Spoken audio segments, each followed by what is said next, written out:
तांकर अमर आत्मार सद्गति एवं तांकर परिवार को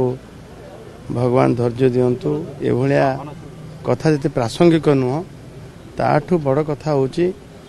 जड़े वकिल जड़े समाज सेवक एवं जड़े राजनेता ताकू हत्या करवा एक कथा किए भी चिन्ह कर पारना किए भी तो मु तो निश्चित भाव मर्माहत तदंत चली गतकाली माननीय मुख्यमंत्री ये घटना संपर्क में मो सहित आलोचना करते एवं तनाघना तदंत निश्चित भाव कार्यानुष्ठान हम कठोर कार्यानुष्ठान हम जी होना कहीं जिते प्रभावी व्यक्ति होना कहीं तार पछरे थी सी ये कथा को अटके हेबनी एवं उदाहरण दृष्टांतमूलक कार्यानुष्ठान हम।